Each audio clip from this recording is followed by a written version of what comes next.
శైలజ? సరే. జై పాప. విజయలక్ష్మి గారు जय बाबा जी। జై. अवतार मेहर बाबा की जय। अवतार मेहर बाबा की जय। अवतार मेहर बाबा की जय। नमो मेहर बाबा अवतार नमो देव देवा। प्रभु नमो मेहर बाबा अवतार नमो देव देवा। अपार दिव्या कृपा सागर। अपार दिव्या कृपा सागर। सकल चराचर जगदोदारा। सकल चराचर जगदोदारा। नमो मेहर बाबा अवतार नमो देव देवा। प्रभु नमो मेहर बाबा अवतार नमो देव देवा। जोहार लिवे श्री मेहर बाबा। जोहार लिवे श्री मेहर बाबा। महीने जनिंచిన మానవ రూపా। మహిని జనించిన మానవ రూపా। ఇహ పరానంద జీవనమేవ। ఇహ పరానంద జీవనమేవ। భవ భయ భంజన పరమ పావన। భవ భయ భంజన పరమ పావన। नमो मेहर बाबा अवतार नमो देव देवा। प्रभु नमो मेहर बाबा अवतार नमो देव देवा। अज्ञानांधतांतము చేసి అజ్ఞానాంధతాంతము చేసి దివ్య విజ్ఞాన దృష్టిన సంగే। దివ్య విజ్ఞాన దృష్టిన సంగే హరిషడ్వర్గములంతరింపగా। హరిషడ్వర్గములంతరింపగా అవ్యయ మోక్షం అనుగ్రహింపుము। అవ్యయ మోక్షం అనుగ్రహింపుము। नमो मेहर बाबा अवतार नमो देव देवा। प्रभु नमो मेहर बाबा अवतार नमो देव देवा। जय मेहर बाबा जय जय मेहर बाबा जय। जय मेहर बाबा जय जय मेहर बाबा जय। जय मेहर बाबा जय जय मेहर बाबा जय। जय मेहर बाबा जय जय मेहर बाबा जय। जय मेहर बाबा जय जय मेहर बाबा जय। जय मेहर बाबा जय जय मेहर बाबा जय। जय मेहर बाबा जय जय मेहर बाबा जय। जय मेहर बाबा जय जय मेहर बाबा जय। जय मेहर बाबा जय। जय बाबा అండి రజనీ గారు, చాలా థ్యాంక్స్ అందరికీ జయ బాబా అండి. జై పాప అండి విజయలక్ష్మి గారు. చక్కటి ప్రార్థనా గీతంతో ఈ రోజు ఈ సహవాస్ ప్రారంభించినందుకు జై మెహర్ పాప. మనం జయ గత బాబా. కొన్ని రోజులుగా జై పాప అండి. గత కొన్ని రోజులుగా సద్గురు కార్యసరళి అనే పుస్తకంలోని విశేషాలు తెలుసుకుంటున్నామండి. నిన్నటి రోజు మెట్రల్ బీచ్ లో బాబా ఐవిడ్ జ్యూస్ తన భర్త కోసం ఎదురు చూస్తూ ఉంటే బాబా అంటారు, ఇలాంటి అంటే భర్తలుగా భార్యగా ఎన్నో జన్మలు తీసుకున్నావు, నువ్వు ఎందుకు కంగారు పడతావు అని చెప్తారు. ఎన్నో జన్మలలో నీకు ఎన్ని వందల భర్తలు భార్యలు ఉన్నారో తెలుసుంటే నువ్వు ఇలా బాధపడేదానివి కాదు అని బాబా అన్నమాట మనం నిన్నటి రోజు తెలుసుకున్నామండి. సప్లిమెంటరీలో మెహర్ బాబాకి గాంధీకి జరిగిన ఒక విషయాన్ని ఆదికేరాని మనకి తెలియజేశారు. అది మనం తెలుసుకుందామండి. ఆదికేరాని గారిని అడిగాట, మెహర్ బాబాతో గాంధీజీ సమావేశం గురించి మీరేమైనా చెప్పగలరా అంటే ఆదికేరాని చెప్తున్నారు, బాబా భారతదేశం నుండి ఇంగ్లాండ్కి రాజపుటానా అనే ఓడలో ప్రయాణించినప్పుడు గాంధీజీ కూడా అదే ఓడలో ఇంగ్లండ్లో రౌండ్ టేబుల్ మీటింగు వెళ్తున్నారు. గాంధీజీకి స్నేహితుడైన కరాచీ మేయరు ఆయనకు టెలిగ్రామ్ పంపి బాబాను కలవమన్నారు. గాంధీజీ బాబా క్యాబిన్ దగ్గరకు వచ్చినప్పుడు చాంజీ ఆయనను బాబా వద్దకు తీసుకెళ్లారు. ఆ సమయంలో చాంజీతో పాటు నా సోదరుడు రుస్తూం కూడా బాబాతో ఉన్నాడు. గాంధీని చూడగానే బాబా ముల్లోకాలకు తాళం చెవి నా దగ్గర ఉంది అన్నారు బాబా గాంధీజీని చూసి. దానికి గాంధీజీ అన్నాడు, భౌతిక లోకం తాళం చెవి నాకిస్తే భారతదేశానికి స్వాతంత్రం తీసుకురావచ్చు. బాబా, మీరేదైనా చెయ్యండి అన్నాడు గాంధీ బాబాతో. బాబా అన్నారు, ఒక షరతు మీద భారతదేశానికి స్వాతంత్రం ఇప్పిస్తా. భారతదేశానికి స్వాతంత్రం వచ్చాక మీరు రాజకీయాలను వదిలి నాతో వచ్చి ఉండాలి. అది మీకు సమ్మతమేనా అడిగారు బాబా గాంధీజీని. గాంధీజీ భారతదేశ స్వాతంత్రం వచ్చాక అలాగే చేస్తాను అన్నారు గాంధీజీ బాబాతో. ఆ తర్వాత భారతదేశానికి స్వాతంత్రం వచ్చాక బాబా రెండుసార్లు దేశముఖ్ ద్వారా సందేశాలు పంపించారు గాంధీజీకి. అప్పట్లో గాంధీజీని కలుసుకోవడం కష్టమయ్యేది. ఎప్పుడూ ఆయన చుట్టూ రాజకీయ నాయకులు ఉండేవారు. వారు బాబా శిష్యులను గాంధీజీతో కలవనిచ్చేవారు కాదు. అలానే గాంధీజీ కూడా బాబా దగ్గరకు వచ్చి తన వాగ్దానాన్ని నిలబెట్టుకోలేకపోయారు. ఆ తర్వాత కాలంలో బాబా అన్నారు, గాంధీ నా వద్దకు వచ్చి ఉండినట్లయితే హత్య గావింపబడి ఉండేవారు కాదు అన్నారు. అతను రక్షింపబడి ఉండేవాడు అని కూడా బాబా అన్నారు మాతో అని చెప్పి ఆదికేరని చెప్తున్నారు. 1922లో మంజిల్లేమీమిలో ఉన్నప్పుడు ఒకసారి గాంధీ నిజాయితీ గల రాజకీయవేత్త, ఆయన ఋషితుల్యుడు అన్నారు బాబా. కొందరు గాంధీని సద్గురువని, అవతారుడని అంటూ ఉండేవారు. అయితే వారికి అవతారుడంటే ఎవరో, సద్గురువంటే ఎవరో తెలియదు కనుక. అయితే మరుజన్మలో గాంధీ సద్గురువు అవుతాడని, అతని అనుచరులు ఆయన శిష్యులుగా అవుతారని బాబా చెప్పారు. అంటే మనకి అనిపిస్తుంది, ఇప్పుడు మనం ఈ మధ్యన కొత్తగా రీసెంట్‌గా యూట్యూబ్‌లోను వాటిలోను చూస్తున్నాం. గాంధీజీ, నెహ్రూని చాలా కామెంట్స్ వస్తున్నాయి. దీనికి ముందే అందుకే బాబా మనకి తెలియజేశారండి ప్రేమికులకి. ఒకసారి బాబా దర్శనాలిస్తున్నప్పుడు ఆ ఊళ్ళో చాలా చెడ్డైన వ్యక్తి వస్తాడు బాబా దర్శనానికి.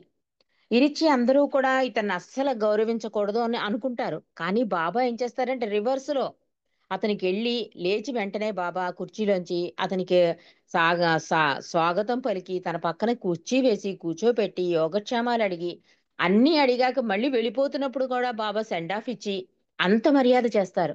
చేస్తే ఎరిచికి చాలా బాధ వచ్చేస్తుంది. వాడు ఎంతో మందిని బాధ పెట్టే వ్యక్తి, బాబా ఏంటి ఎంత మర్యాద చూపిస్తున్నారు అంటే మానవులు మనకు అంతవరకే తెలుసని అవగతం అవుతుందండి దీనివల్ల. తర్వాత వెళ్ళిపోయాక ఇరిచా ఆపుకోలేకపోతాడనమాట. బాబాతో అంటాడు, బాబా అతను ఎంత దుర్మార్గుడో మీకు తెలుసా? అన్నీ తెలుసంటారు కదా మరి, ప్రజల్ని ఇంత బాధ పెడుతున్న అతనికి మీరు ఎందుకు అంత ఇంపార్టెన్స్ ఇచ్చారు అంటే, బాబా అంటారు, మీరు ఈ జన్మ ప్రయాణమే చూస్తున్నారు అంటున్నారు బాబా. నాకు వాడి ఆత్మ అంటే పరమాత్మ నుండి విడిబడి రాయి నుంచి మానవుడు అయ్యే వరకు మళ్ళీ పరమాత్మలో కలిసే వరకు వాడి ప్రయాణం నాకు తెలుసు కనుక కొన్ని జన్మల చెడ్డ సంస్కారాలు అతని ఈ జన్మలో ఇలా చేశాయి, తర్వాత అతని సద్గురువు అవుతాడు అని చెప్తారు బాబా. అంటే మనకి ఇక్కడ అవగతం కావాల్సింది కూడా అదేనండి. గాంధీని గురించి చాలా వస్తున్నాయి అంటే బ్యాడ్ న్యూస్లు. బాబా అదే అంటారు, నీకు తెలియని విషయం నీ సమక్షంలో నువ్వు వినని విషయం గురించి అస్సలు మాట్లాడొద్దు అంటారు. అది ఒక రకంగా సంస్కారం దృఢమైన గాఢమైన సంస్కారం అయిపోతుంది అంటారు బాబా. నువ్వు పట్టించుకోకు, పక్కకు తొలగిపో అంటారు. ఎవరి గురించైనా సరే సాధువులైనా మహాత్ములైనా వాళ్ళ దగ్గరికి వెళ్ళొద్దు. వాళ్ళ గురించి ఏమి మాట్లాడదు అంటే వాళ్ళ స్థాయి మనకి తెలియదు మాట, ఒక్క అవతార పురుషుడికే తెలుస్తుంది కనుక. బాబా ఇప్పుడు ఇలా గాంధీని అన్నారు అంటే నాకు వెంటనే అది గుర్తుకొచ్చిందండి. ఎందుకంటే చాలా వచ్చేస్తున్నాయి ఈ మధ్యన యూట్యూబ్లో. మనం కూడా అనిపించేస్తుంది కాబట్టి మన బాబా ప్రేమికులకు అవగతం అవ్వాల్సింది ఏంటంటే, బాబాకి తెలుసు తప్ప మనమెవరం ఆ వాళ్ళని గురించి న్యాయం చేయడానికి లేము. మన ఆత్మ ప్రయాణం కోసం మనం పాటుపడాలి. బాబా సంతోషాన్ని మనం కోరాలని మన బాబా ప్రేమికులు తెలుసుకోవాలి. కాబట్టి ఇక్కడ బాబా ఏమంటున్నారు, అతడు మరుజన్మలో సద్గురు అవుతాడు గాంధీ. అతని అనుచరులు ఆయన శిష్యులుగా అవుతారని బాబా చెప్పారు. గాంధీకి తన రహస్య గ్రంథం బాబా చూపించారని అంటారు కదా, ఆ విశేషాలేమిటి ఆదికేరని అడిగారు. అయితే ఆదికే అంటున్నారు, అవును, బాబా తన రహస్య గ్రంథంలోని కొన్ని పేజీలు గాంధీకి చూపించారు.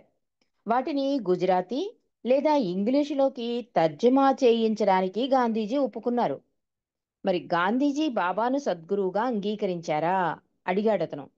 ఆది అంటున్నాడు, లేదు లేదు, గాంధీ బాబాను గురువుగా స్వీకరించలేదనడానికి ఆయన వ్రాసిన ఉత్తరం ఒకటి నా దగ్గర ఉంది. అయితే గాంధీ బాబాను గౌరవించేవారు. అంటే ఆ ఉత్తరం నాకు తెలిసింది ఏంటంటే, గాంధీ గురువులుగా అయితే బాబాని యాక్సెప్ట్ చేయలేదు. ఒక అంటే ఒక గౌరవప్రదమైన వ్యక్తిగా బాబాని అంగీకరించాడు అని చెప్పి ఆదికేరాని చెప్తున్నారు. అలా గాంధీ పరిచయం, బాబాతో గాంధీ యొక్క సం మాటలు మనకి ఆదికేరాని ద్వారా తెలిసిందండి. ఇక ఇరిచ్చి చెప్తున్నాడు, బాబా ఎప్పుడూ కూడా ఇతరులకు హాని కలగని విధంగా నిజాయితీగా ఉండమనేవారని తరచూ చెప్తూ ఉండేవాడు. ఆ సందర్భంలో ఒక సంఘటన ఇరిచి చెప్తున్నారు. ఏమని? బాబా తండ్రి షెరియార్జీ భారతదేశానికి రాకపూర్వం ఇరాన్లో ఒక బేకరీలో పనిచేసేవాడు. ఆ రోజుల్లో ఇరాన్లోని జొరాస్ట్రీలు అనేక బాధలు అనుభవించారు. రొట్టెలను కాల్చడానికి పెద్ద పెద్ద పొయ్యిలుండేవి. ఒక్క నిమిషం.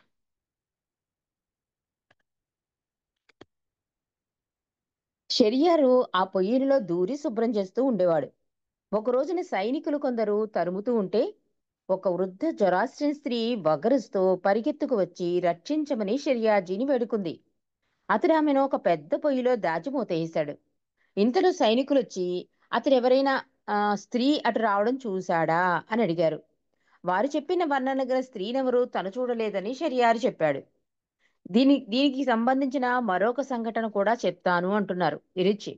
అదేంటంటే మహమ్మద్ ప్రవక్త కాలంలో జరిగిన సంఘటన. మహమ్మద్ ప్రవక్త వారి శరీర త్యాగానంతరం ఆయన అల్లుడు ఆలీ ఒక మసీదు గుమ్మం దగ్గర కూర్చుని ఉన్నాడు. ఒక వ్యక్తి పరిగెత్తుకుంటూ వచ్చి తనను సైనికులు వెంబడిస్తున్నారని రక్షించమని అతడిని వేడుకున్నాడు. అతనిని మసీదులో దాక్కోమని ఆలీ మసీదు గుమ్మం రెండో వైపుకు వెళ్లి కూర్చున్నాడు. ఆ వ్యక్తిని వెంబడిస్తున్న గుంపు వచ్చి వారు తరుముతున్న వ్యక్తిని గురించి వాకబు చేశారు ఆలీని. దానికి ఆలీ అన్నాడు, నేనిక్కడ కూర్చున్నప్పటి నుంచి ఇటెవరూ రాలేదు అని చెప్పాడు. ఆలీ మాటలను విశ్వసించి మసీదులో వెతకకుండానే వారు వెనుతిరిగి వెళ్ళిపోయారు. ఈ విధంగా అతడు అబద్ధం చెప్పకుండానే ఆ వ్యక్తిని కాపాడాడు అని చెప్పాట ఇరిచి. అంటే బాబా ఒక్కొక్క సందర్భాల్లో మండలిని అబద్ధం చెప్పొద్దనేవారు కదా, అలానే నిజం చెప్పకూడదు. ఎందుకంటే బాబా ముసుగేసేసుకునేవారు. అన్నగారనో రాకపోతే అలా అట్లా ఉండమని తప్ప గురువుగా కానీ ఒక అవతార పురుషుడిగా కానీ అలా బయటికి వ్యక్తమవడం బాబాకి ఇష్టం ఉండేది కాదు. ఎంత బాబా కళ్ళు అది అదేంటి స్కార్ఫ్ ఎన్ని వేసుకున్నానండి, ఆ దివ్య మంగళ స్వరూపం బయటికి ప్రస్ఫుటమైపోతూ ఉండేది. చాలా మంది మెహర్ మెహర్ బాబా అని అడిగేస్తూ ఉండేవారు. అప్పుడు మరి మండలి ఏం చెప్పాలి? చెప్పకూడదని బాబా చెప్తున్నారు. ఏం చెప్పాలి? అందుకని ఎరిచి ఒకసారి ఏం చేశాడంటే చెమిటి వాళ్ళ బిహేవ్ చేస్తాడనమాట. ఎవరన్నారు? ఏంటన్నారు? మెహర్ బాబా, ఆయనెవరు? ఇట్లా ఒక మాటనే ఆ మాటనే రిపీట్ చేస్తుంటే వాళ్ళేమనుకుంటారంటే వీళ్ళేదో చెవిటి మేళంలా ఉన్నారు. మనం అనుకున్న బాబా ఈయన కాదు అని వెళ్ళిపోయారన్నమాట. అంటే ఆ రకంగా తప్పించుకుని అబద్ధము కాదు, అలానే నిజము చెప్పకుండా అలా మేము మెయింటైన్ చేసేవాళ్ళమని ఇది చెప్తాడు. అలాగే ఇక్కడ షెరియార్జీ కూడా వాళ్ళు వర్ణించిన స్త్రీ అయితే తన దగ్గరికి రాలేదు అని చెప్పాడు. అది అబద్ధం అబద్ధం కదా, నిజమే కదా. ఎందుకంటే వాళ్ళ వర్ణనలో స్త్రీ ఒకలా ఉంది. ఇక్కడ స్త్రీ భయపడుతూ పరిగెత్తుకుని వచ్చింది. వాళ్ళు చెప్పిన స్త్రీ వర్ణనలు వేరేగా ఉన్నాయి కనుక షెరియార్జీ కూడా అబద్ధం ఆడలేదు. అలాగే మహమ్మద్ ప్రవక్త టైంలో కూడా ఆలీ ఒక ప్లేస్ లో ఆలీ కూర్చుంటే అక్కడికొచ్చి రక్షించమని అడిగితే అతనికి లోపలికి పంపించేసి ఆ ప్లేస్ నుంచి రెండో ప్లేస్ లోకి మారాడు ఆలీ. ఆ రెండో ప్లేస్ లో కూర్చున్నప్పుడు నా దగ్గరికి ఎవరు రాలేదు అని చెప్పాడు. దానివల్ల ఏమైంది? అతన్ని కాపాడాడు, అబద్ధము ఆడలేదు. ఇలా ఉంటుంది అద్భుతంగా అని చెప్పి ఇరిచి చెప్పిన కథలో మెహరాజాద్లో ఇరిచి చెప్పాటండి. అలా ఇక్కడ ఈ సప్లిమెంటరీలో జ్యూస్ మనకి తెలియజేశారు. మరి పుస్తకంలోకొద్దాం. గురువారం నాడు చార్మియాను, ఆమె స్నేహితులు స్పార్కీ విమానాశ్రమంలో టెర్రీని కలుసుకుని, టెర్రీన్ అంటే జ్యూస్ గారి భర్త, సముద్రం ఒడ్డున గల స్నేహితుని ఇంటికి భోజనానికి తీసుకెళ్లారు.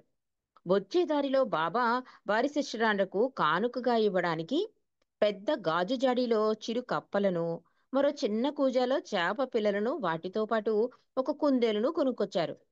బాబా నా భర్తతో మాట్లాడిన తర్వాత కాలిఫోర్నియాకు సుందరమైన అతి దగ్గర దారి మ్యాప్లో చూపించమని అతనిని అడిగారు బాబా. ఈలోగా చార్మియాను, స్పార్కీ, నేను బాబాతో కలిసి ఈ కానుకలు తీసుకుని శ్రీమండలి ఉండే ఇంటికి బయలుదేరాం.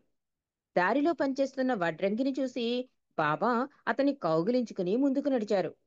అసలు ఏమైందోనని ఆ వృద్ధుడు ఆశ్చర్యపోయాడు. బాబా నుండి వెలువడిన కాంతిని చూడలేకపోయాడు వడ్రంగి. బాబాకి కార్పెంటరీ అంటే ఇష్టమని గ్రహించాను. చార్మియాను చేప పిల్లల్ని సరస్సులో వదిలింది. చిరు కప్పలున్న గాజు జాడీని బాబా చేతిలోకి తీసుకుని వాటికేసి సంతోషంగా చూశారు. అవన్నీ వలయాలుగా ఏర్పడి ఆశ్చర్యపరిచాయి. అవి కొద్ది క్షణాలు బాబా కేసి చూసి వెంటనే ఒకదానిపై మరొకటి పిరమిడ్గా ఏర్పడ్డాయి. ఆ దృశ్యం నమ్మశక్యంగా లేదు. తర్వాత వాటిని నేల మీద వదిలేశారు. మరోసారి మేము స్త్రీ మండలితో ఉన్నప్పుడు బాబా అక్కడికి వచ్చి మాట్లాడి త్వరగా వెళ్ళిపోతుంటే బాబా హడావిడిగా ఉన్నారేమిటని మేము అడిగాం. దానికి బాబా అన్నారు, యుగ యుగాలుగా నేను పరిగెడుతూనే ఉన్నాను. ఈ శరీరం వదిలేశాక కూడా పరిగెడుతూనే ఉంటాను అన్నారు బాబా. మరుసటి రోజు అంటే మే 17న సహవాసి యొక్క ముఖ్య కార్యక్రమం. ప్రభు ఎడల ఆసక్తి గల వారందరూ ఆహ్వానింపబడ్డారు. న్యూయార్క్ నుండి సూఫీ మృదీలు కొంతమంది వచ్చారు. కొందరు బాబాను కలుసుకున్నారు. స్టెల్లార్జు ఫ్రెస్నే అనే ఆమె యొక్క 18 సంవత్సరాల ఏకైక కుమారుడు కొరియా యుద్ధంలో ఉన్నాడు. అతని గురించి ఆమె ఆందోళన చెందుతోంది. అతనికి సహాయం చేయమని ఆమె బాబాను ప్రార్థించింది. అక్కడే ఉన్న మెహర్జీ చేతిలో ఉన్న రైటింగ్ ప్యాడ్ నుంచి చిన్న ముక్క చింపి ఇమ్మన్నారు బాబా. దానిని చిన్న మడతగా మడిచి కొద్దిసేపు చేతిలో ఉంచి తదేకంగా దానికేసి చూశారు బాబా. తర్వాత స్టెల్లాకి ఇచ్చి 2 ఏళ్ల పాటు దానిని తాయెత్తులా ధరించమని తన కుమారుడికి చెప్పమన్నారు బాబా. అతడలా చేస్తాడా అని అడిగారు అక్కడే ఉన్న డాక్టర్ నీలు. బాబా ఇలా చేయడం గత 18 ఏళ్లలో తానెప్పుడూ చూడలేదు అన్నాడు నీలు. స్టెల్లా బాబాకు కృతజ్ఞతలు చెప్పి తన కుమారుని చేత ధరింపచేస్తానని చెప్పింది. ఆ యుద్ధంలో ఆమె కుమారునికి ఏమీ హాని జరగలేదు. అంటే ఇక్కడేదో బాబా మిరాకిల్ చేసినట్టు కాదండి. వాళ్ళ విశ్వాసం. ఆ బాబా చెప్పిన వెంటనే ఈ అట్టముక్క నా కొడుకేం పనిచేస్తుందనే భావన లేదు చూడండక్కడ. బాబా ఇచ్చారు, అది కుమారుని రక్షిస్తుంది. అంటే ఆ విధేయత. అందుకే బాబా అంటారు, నీకిష్టం లేకపోయినా కూడా నేను చెప్పిన పని చేసేస్తే ఆ పని సక్రమంగా జరుగుతుంది. నేను సహాయం చేస్తాను. అది నా బాధ్యత అయిపోతుంది అంటున్నారు. అలాగే ఇక్కడ స్టెల్లా కూడా ఏం చేసింది వెంటనే ఇంకే క్వెషన్ లేదు. బాబా ఇచ్చిన వెంటనే ధరింపజేసింది. నీలు కూడా అంటున్నాడు 18 ఏళ్లలో బాబా ఇప్పుడు ఇలాంటి చర్య చేయలేదు అని. కానీ ఆ యుద్ధంలో ఆ కుమారుడు కూడా రక్షింపబడ్డాడు. ఏ హాని జరగలేదు అని ఇక్కడ రాస్తున్నారు. సెంటర్‌కి వచ్చిన ప్రతి వానికి బాబా వివరణలు అనే కరపత్రం ఇచ్చి చదవమన్నారు. దానిలో భగవంతుని చేరు మార్గాలు వివరించి ఉన్నారు. బాబాను కలిసే ముందు వాటిని అందరూ జాగ్రత్తగా చదవమన్నారు. మాల్కమ్ ఫ్లాస్ని ఈ మార్గాలను పద్య రూపంలో వ్రాయమన్నారు. వెంటనే అతడు న్యూయార్క్ వెళ్లి తాను రాసిన పద్యాల సంకలనం తీసుకువచ్చి బాబాకు వివరించాడు. బాబా ఆనందించి వాటిని పుస్తక రూపంలో పరమ సత్యాన్ని చేరుకునే మార్గాలు అనే పేరుతో ప్రచురింపమన్నారు. అతను అలా చెయ్యగలడా అని మేము సందేహించాం. బాబా రాయమన్నారు. అతను రాశాడు. బాబా సంతోషించారు. మాల్కోమ్‌ని నా హఫీజు అన్నారు బాబా. అంటే మండలి అనుకునేవారు కదా! అప్పుడప్పుడు ఈ మాయా ప్రభావం వలన వాళ్ళు బాబాని అంటే ఇది జరుగుతుందా అనే ఒక సంశయం వస్తుంది. అదే ఆ సంశయం కూడా మనకి తెలియజేయడం కోసం ప్రభువు వాళ్ళలో కల్పిస్తాడు అని అనిపిస్తుంది నాకు. అందుకే అలాంటి సంశయాల వల్లనే కొన్ని సంఘటనల ద్వారా, సందేశాల ద్వారా భగవంతుడు అవతారుగా కింద దిగి వస్తాడని, దైవీ మానవుడుగా ఉంటాడని, దైవంగా వచ్చినా కూడా మానవుడిగా ఆయన అపరిమిత బాధలు పడతాడని మనకి ఈ సందేశాలు, సంఘటనలు తెలియజేస్తాయండి. బాబా చెప్పిన వెంటనే చేయడం అనేది విధేయతకు తార్కాణం. అంటే ఒక విధేయత ద్వారా కూడా భగవంతుని దరి చేరవచ్చు అని మనకిలాంటి సంఘటనల ద్వారా తెలుస్తుంది. అతను ఆ బాబా చెప్పిన వెంటనే నేను రాయగలనా అని ఏం ఆలోచించలే. వెంటనే రాసేసాడు. అది బాబాకు చూపించాడు. బాబా సంతోషించాడు. బాబా పైగా ఏమన్నారు? హఫీజ్‌తో పోల్చారు. అంటే అతని ఆత్మ ఎంత అద్భుతమైన పవిత్రాత్మో మనకి అవగతం కావాలి. ఎందుకంటే బాబా అస్తమాటికి హఫీజ్ సూక్తుల్ని చెప్తారు కనుక. ఆ ఆహ్లాదకర వాతావరణంలో 2 లేక 3 నిమిషాల దర్శనం కోసం దర్శనార్థులు, వారిని తీసుకొచ్చిన పాత శిష్యులు అందరూ వరుసలో లేచి ఉన్నారు. బాబా శిష్టాచారాన్ని అంటే ప్రోటోకాల్ బాగా పాటించేవారు. ఉదాహరణకు 1956 మిట్టెల్ బీచ్ సహవాసికి మైకేల్ లాఫ్టన్ అనే స్నేహితుడొకడిని తీసుకొచ్చాడు. ఆ వ్యక్తి అంతకుముందు వాషింగ్టన్‌లో నన్ను కలుసుకున్నాడు. అంటే జ్యూస్ చెప్తున్నారిది. IV juice. అందుచేత అతన్ని నేను బాబాకి పరిచయం చేయాలని బాబా వాంఛించారు. మైకేల్ నన్ను పిలవడానికి పంపించారు. అదిగాక మైకేల్ నా మురితిదా అంటే నా శిష్యుడు. అందుచేత ముర్షిదా అంటే నా గురువు. నేను గురువును కదా! ఆ వ్యక్తిని బాబాకు పరిచయం చేయడం బాగుంటుందని బాబా భావించారు. వివిధ సహవాస కార్యక్రమాల్లో బాబా శిష్టాచారాన్ని పాటించిన సంఘటనలెన్నో ఉన్నాయి. బాబా ఇతరులతో వారి వ్యక్తిగత విషయాలు మాట్లాడుతున్నప్పుడు కూడా నన్ను దగ్గర ఉండమనేవారు. అది అవతలి వారికి అభ్యంతరకరంగా ఉండేది. బాబా అలా ఎందుకు నన్ను పిలిపించేవారో తెలియదు. అలాగే ఒక ఆమె నాతో ఇలా అంది. నేను బాబా ఎదుట నా సొంత విషయాలు మాట్లాడుతుంటే మీరెందుకు ఉన్నారు అని అడిగింది ఆమె నన్ను. అదే నాకు తెలీదు అన్నాను నేను. బహుశా ఆయన మాయను ఎదిరించే సందర్భంలో తన ఆంతరిక కూటమిలోని ఇరువురు స్త్రీలను వినియోగించుకునేవారు. అప్పుడు మెహ్రా కానీ మణి కానీ అక్కడ లేనందున నన్ను పిలిపించారేమోనని నేను భావించా. జ్యూస్ చెప్తున్నారు. బాబా ఎప్పుడూ ఒక అనవసరమైన కదలికను కూడా చేసేవారు కాదు. ఒకేసారి 2 కాదు, 7 పెట్టెలను కొట్టేవారు. అంటే అంత విశ్వ కార్యక్రమంలో నిమగ్నమైపోయేవారు అని చెప్తున్నారు. ఆయన చేసే ప్రతి పని మరిన్ని పనులతో సంబంధం పడి ఉండేది అన్నారు ఐవిడ్యూస్. బాబా దగ్గర మరొక అలవాటు ఉండేది. కొత్తవారెవరైనా వచ్చినప్పుడు వారిని తనకు పరిచయం చేయమనేవారు. బాబా సర్వజ్ఞుడు కదా! అలాంటప్పుడు మనం వారిని పరిచయం చేయేమిటి అనే సందేహం వస్తుంది మనకి. దానికి అనేక కారణాలున్నాయి. పరిచయం చేయబడిన వ్యక్తికి తృప్తి కలుగుతుంది. ప్రతిదీ సహజమైన ధోరణిలో జరగాలని బాబా కోరుకుంటారు. అలాగే వారు తమను తాము పరిచయం చేసుకోవడానికి వెనకాడతారు. బాబా వారి ఒక్క వీక్షణతోనే పరిచయం జరిగిపోతుంది. ఆ సందర్భంలో వారి ఆంతర్యంలో ఉన్న అనేక ఆలోచనలు పైకి వచ్చి కరిగిపోతాయి. సంస్కారాలను అణగదొక్కడం వలన అవి రహితమవవు. వాటిని పైకి వెలికితీసిన ఎడల సులువుగా తొలగించవచ్చు. ఆలోచనలను కార్యరూపంలో పెట్టకుండానే తొలగించుకోవాలి. ఆలోచనలను నిర్లక్ష్యం చెయ్యడం ద్వారా వాటిని తొలగించుకోవచ్చు. అంటే బాబా యొక్క కార్యం ఇందాకని చెప్పింది కదా ఆవిడ. 7 పెట్టెలను ఒక్కసారి కొడతారు అని. అలా బాబా ఎవరైనా వస్తే పరిచయం చేయమనేవారట. మనకనిపిస్తుంది కదా! నీకన్నీ తెలుసు కదా! మళ్ళీ పరిచయాలేమిటి అంటాం కదా! అందుకని ఈ సంఘటన కూడా జరిగిందండి. ఎవరో ఒక ఫ్యామిలీ వస్తే బాబా ఆఫ్ చేసేస్తారు. పరిచయాలొద్దు అంటారు. అని బాబాయే చెప్తారు. వీళ్ళు 7 తరాల నుంచి నాకు పరిచయమున్న కుటుంబమని. అప్పుడు అందరికీ ఆశ్చర్యమేస్తుంది. సర్వజ్ఞుడు అంటే అలాగే ఉంటాడు. కానీ మనకిలాంటివి వస్తున్నప్పుడు సందేహం వస్తుందని జ్యూస్ చెప్తున్నారు. ఆయనకి తెలియదని కాదు. సహజంగా మానవుడు ప్రాపంచికంలో ఉంటే ఎలా ఉంటాడో అలా కూడా బాబా ఉండేవారు. అంటే ఒక గౌరవం ఎలా చూపించాలి అతిథికి, ఒకళ్ళెవరైనా మన దగ్గరికొస్తే ఎలా పరిచయం చేసుకోవాలి, ఇలాంటివన్నీ చాలా సహజంగా బాబా చేసి చూపించేవారు అని చెప్తున్నారు జ్యూసు. అక్కడ ఏం జరుగుతుంది? అనేక కారణాలుంటాయి అని చెబుతూ, ఏం జరుగుతుందక్కడ? పరిచయం చేయబడిన వ్యక్తికి తృప్తి కలుగుతుంది. అబ్బా! బాబాకి నేను పరిచయమయ్యాను అని ఒక తృప్తి. ప్రతీదీ కూడా సహజమైన ధోరణిలో జరగాలనే బాబా కోరుకుంటారు కదా! ప్రతీదీ సహజంగా ఉండాలంటారు. ప్రేమ కూడా సహజంగా ఉండాలంటారు బాబా అందుకే. అలాగే వారు తమను తాము పరిచయం చేసుకోవడానికి వెనకాడతారు. ఎందుకంటే ఆయన భగవంతుడనో, మహానుభావుడనో, గురువనో ఏదో వస్తారు. కానీ మనంతట మనం పరిచయం చేసుకోలేం. బాబా నేను ఫలానా అని.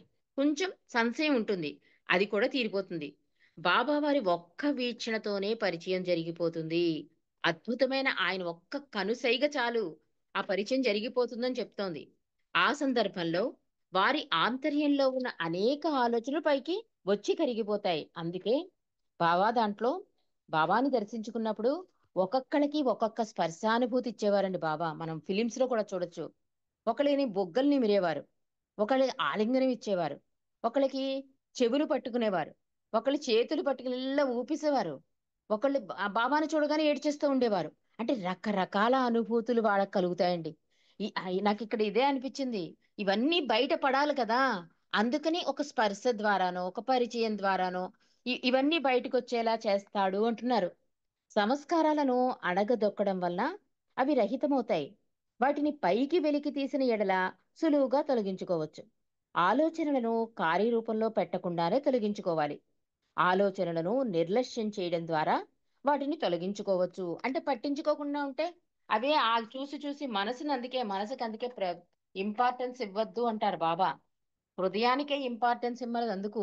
మనసు ఏం చేస్తుందండి? ప్రతీదీ ఇంపార్టెన్స్ ఇస్తే ప్రతీదీ కావాలంటుంది. ప్రతీదీ చేసేయాలంటుంది. ప్రతీదీ నాది అంటుంది. అందుకే మనసు నోరు ముయ్యమని బాబా ఎప్పుడు చెప్తారు. దాని డోర్ క్లోజ్ చేసేయి. హృదయ ద్వారాలు తెరువు అనేది బాబా అందుకే. బాబా కూడా ఇక్కడ ఏం చెప్తున్నారంటే ఈ సంస్కారాల నిర్లక్ష్యం చేయడం వల్ల కూడా అవి కరిగిపోతాయని బాబా ఈరోజు మనకి తెలియజేస్తున్నారండి. మరి మిగిలిన సంగతులు రేపు తెలుసుకుందాం. అవతార్ మెహర్ బాబా కీచే. దినేష్ జై బాబా. जय बाबा माँ। अवतार मेहर बाबा की जय। నీరాజనం నా మనసురారాజు మెహర్ ప్రభునకు నీరాజనం నీరాజనం నా మనసురారాజు మెహర్ ప్రభునకు నీరాజనం दर श्री शरियागिरानि शीरीनो बानो सुतुनकु दर श्री शरियागिरानि शीरीनो बानो सुतुनकु नीराजनं नामन सुराराजु मेहर प्रभुनकु नीराजनं ఆది రిచ్చు పెండులు ఆది మండలి సద్గురునకు ఆది రిచ్చు పెండులు ఆది మండలి సద్గురునకు నీరాజనం నా మనసురారాజు మెహర్ ప్రభునకు నీరాజనం मेहरा गो हार्मनीज मेहरू संसेवितुनकु मेहरा गो हार्मनीज मेहरू संसेवितुनकु नीराजनं नामन सुराराजु मेहर प्रभुनकु नीराजनं పదునాలుగు భువన పాలక పర్వదీగారు ప్రభునకు పదునాలుగు భువన పాలక పర్వదీగారు ప్రభునకు నీరాజనం నా మనసురారాజు మెహర్ ప్రభునకు నీరాజనం సచ్చిదానందగనుడు సద్గురు చక్రవర్తికి సచ్చిదానందగనుడు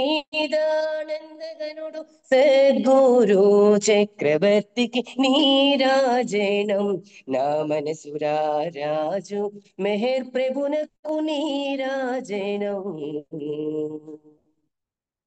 అవనీ సద్గురులకెల్లా ఆరాధ్యుడైన స్వామికి అవనీ సద్గురులకెల్లా ఆరాధ్యుడైన స్వామికి నీరాజనం నా మనసురారాజు మెహర్ ప్రభునకు నీరాజనం పరమా ప్రేమ ప్రదాయి భాస్కర రాజనుతునకు పరమా ప్రేమ ప్రదాయి భాస్కర రాజనుతునకు నీరాజనం నా మనసురారాజు మెహర్ ప్రభునకు నీరాజనం నా మనసురారాజు మెహర్ ప్రభునకు నీరాజనం अवतार मेहर बाबा की जय। जय बाबा माँ। Thank you. అందరికీ జై. జై బాబా, అందరికీ జై బాబా అండి. జై బాబా అండి, అందరికీ జై బాబా. అందరికీ జై జై బాబా. బాబా అండి. జై బాబా. ఈ రోజు చక్కటి హారతి పాడాడు దినేష్ దినేష్. దినేష్ చాలా చక్కగా పాడావు హారతి. జై బాబా. జై బాబా, జై బాబా, అందరికీ జై బాబా. జై జై బాబా. బాబా. సాధనలు చాలా హైలైట్ ఇవాళ ప్రోగ్రామ్ కి. జై బాబా అండి, జై బాబా. జై మెహర్ బాబా, అందరికీ జై బాబా అండి. అందరూ లీవ్ మీటింగ్ చెయ్యండి. జై బాబా ఓకే. అండి. అందరికీ జై బాబా.